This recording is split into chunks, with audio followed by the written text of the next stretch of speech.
المتقین فی ظلال وعیون، بے شک متقین سایوں میں ہوں گے اور چشموں میں ہوں گے۔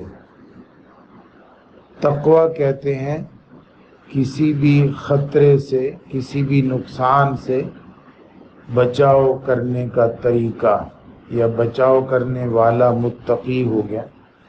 کسی بھی خوف، کسی بھی خطرے سے بچاؤ، تو اللہ رب العزت کے عذاب یا اللہ کی ناراضگی سے بچاؤ کرنے والے لوگ، اس کی کم از کم حد جو ہے وہ یہ ہے کہ ایک آدمی لا الہ الا اللہ محمد الرسول اللہ اس کا یقین رکھتا ہو اور قیامت کے آنے کا یقین رکھتا ہو، اللہ تعالیٰ کی بھیجی ہوئی کتابوں کو آسمانی کتابیں سمجھتا ہو، یقین رکھتا ہو، فرشتوں کو مانتا ہو، یعنی ایمان والا ہو۔ کم از کم حد یہ ہے کہ وہ ایمان پر ہو، اور بڑی سے بڑی حد اس کی پھر تقویٰ کے کئی مراتب اور درجات ہیں۔ اس میں پھر یہ ہے کہ تمام نیک اعمال کرنے والا ہو، تمام برے اعمال سے بچنے والا ہو، یعنی کبائر اور صغائر بڑے گناہوں سے بچنے والا ہو، اور تمام طاعات یعنی تمام اللہ تعالیٰ کے احکام کو پورا کرنے والا ہو، اور جس چیز میں شک اور شبہ ہو کہ یہ حلال ہے یا حلال نہیں ہے، یہ نیکی ہے یا نیکی نہیں ہے، اس سے بھی اجتناب کرنے والا ہو۔ یہ اس کا سب سے بڑا درجہ ہے۔ اب یہاں کون سے متقین مراد ہیں؟ وہ متقین کہ جو صرف ایمان والے ہیں اور آگے انہوں نے طاعات نہیں کی، تو امام رازی رحمۃ اللہ علیہ کے خیال کے مطابق وہی متقین مراد ہیں، لیکن باقی تمام علماء کے نزدیک وہ متقین مراد نہیں ہیں، بلکہ وہ متقین مراد ہیں کہ جو تمام طاعات کرنے والے ہیں۔ فی ظلال وعیون، ظلال سایوں میں، سائے کے لیے عربی میں دو لفظ ہیں، ایک ظلال ظل ظا لام لام، اور ایک فی فا یا اور حمزہ۔ عین دوپہر کے وقت جو سایہ ہوتا ہے کسی چیز کا جو کہ اس کے جسم کے برابر یا اس سے کچھ کم ہوتا ہے، سردیوں گرمیوں میں تھوڑا فرق کے ساتھ، تو اس سائے کو فی کہتے ہیں، جو اس کی چیز کا اپنا اصلی سایہ ہوتا ہے، اور پھر جب وہ بڑھ جائے تو اس کو ظل بھی کہتے ہیں۔ اور کہیں روشنی کا نہ ہونا یا دھوپ کا نہ ہونا وہ بھی سایہ ہی ہوتا ہے، اور کبھی کبھی چونکہ سایہ بڑی ایسی چیز ہے کہ جس میں آدمی کو سرور و سکون محسوس ہوتا ہے اور دل لبھانے والی چیز ہے، تو پھر خوشحالی کو، بے فکری کو اور اچھے حالات کو، نعمتوں کو بھی ظل کہہ دیتے ہیں۔ تو یہاں ظل سے مراد دونوں ہو سکتے ہیں، سائے بھی ہو سکتے ہیں اور اللہ تعالیٰ کی نعمتیں بھی ہو سکتی ہیں، خوشحالی بھی ہو سکتی ہے۔ اور چونکہ پیچھے جب کافروں کا ذکر تھا تو وہاں پہ لا ظلیل ولا یغنی من اللہب، ایسے بادل ہوں گے کہ جو سائے والے بھی نہیں ہوں گے اور نہ ہی وہ کوئی ٹھنڈک کا احساس دلائیں گے۔ ان کے مقابلے میں جب متقین کا ذکر فرمایا تو سایوں کا ذکر فرمایا۔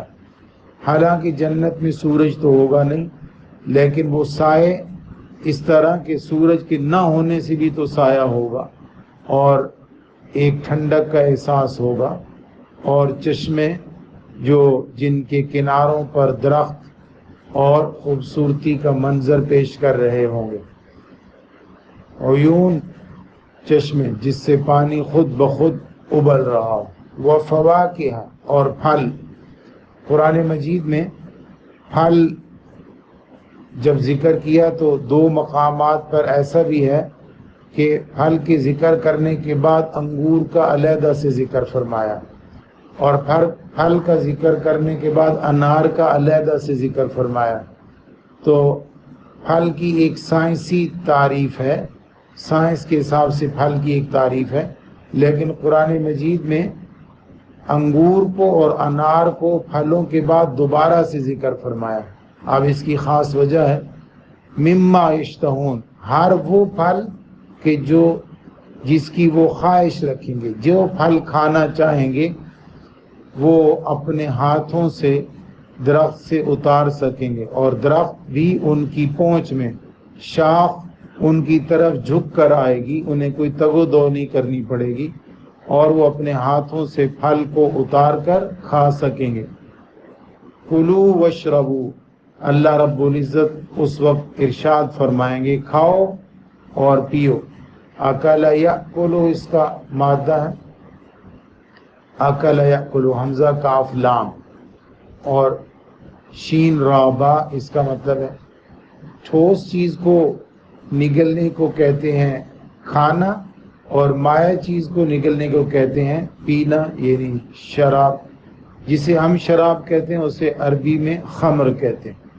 ہنیئن، مزے لے لے کر، یہ ہنیئا کا معنی ہوتا ہے کسی چیز کا بغیر بدلے کے حاصل کرنا۔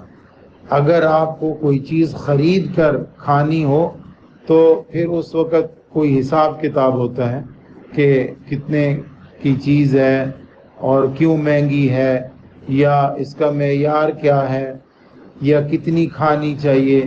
لیکن جب اس کا حساب کتاب نہیں ہوتا، بغیر حساب کتاب کی ہوتی ہے، تو پھر اس کے کھانے کا مزہ بڑھ جاتا ہے۔ ہنیئن، اس لیے فرمایا کہ کھاؤ پیو، اور یہ تمہارے اس میں کوئی بل نہیں ادا کرنا، کوئی فکر نہیں کرنی کی، کوئی حساب نہیں ہے کہ اتنی نیکیاں کی تھیں تو اتنا ملے گا، نہیں، مزے سے کھاؤ۔ کلوا واشربوا ہنیئا بما کنتم تعملون، ان اعمال کی وجہ سے جو آپ دنیا میں کرتے رہے، ان اعمال کا بدلہ ہے۔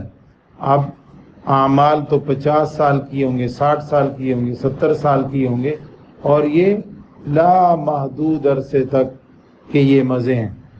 انا کذالک نجزی المحسنین، اچھا تعملون کا لفظ، تعملون بھی فعل ہے، عین میم لام، ایک اس کا معنی بھی کرنا ہوتا ہے، اور ایک ہے تفعلون، فا عین لام، فا عین لام بھی کرنا ہوتا ہے اور عین میم لام بھی کرنا ہوتا ہے۔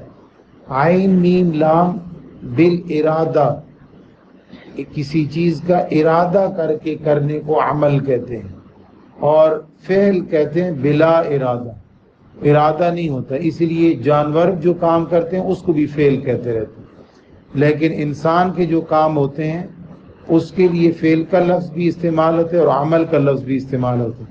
جانور کے کام کے لیے عمل کا لفظ نہیں استعمال کیا جاتا، عمل جو ہے وہ بالارادہ ہوتا ہے، اور اس لیے نبی اکرم صلی اللہ علیہ وآلہ وسلم کا فرمان ہے انما الاعمال بالنیات، جب آپ کسی کام کو کریں گے نیت کے ساتھ تو وہ عمل کہلائے گا۔ اگر ایسے ہی کرتے رہتے ہیں جیسے ہم عادتاً کسی کام کو کرتے ہیں تو اس کے لیے عمل کا لفظ استعمال نہیں ہوتا، اس کے لیے پھر فعل کا لفظ استعمال ہوتا ہے۔ تو اللہ رب العزت جو جنت میں نعمتیں عطا فرمائیں گے وہ اعمال پر جو ہم نے اللہ کی خوشنودی کے لیے بالارادہ کیے ہوں گے، نیت کے ساتھ کیے ہوں گے۔ فرمایا انا کذالک نجزی المحسنین، اسی طریقے سے ہم بدلہ دیتے ہیں محسنین کو۔ احسان کرنے والے کو محسن کہتے ہیں، اور احسان کے مقابلے میں ایک لفظ استعمال ہوتا ہے عدل۔ عدل کیا ہوتا ہے کہ کسی کو اس کے کام کا بدلہ، جیسا اس نے کام کیا اس کے بدلے میں کچھ دے دینا، یا اس کا بدلہ پورا دینا، یہ ہوتا ہے عدل اور انصاف۔ اور جتنا اس نے کام کیا ہے اس سے بڑھ کر دے دینا، یہ ہوتا ہے احسان۔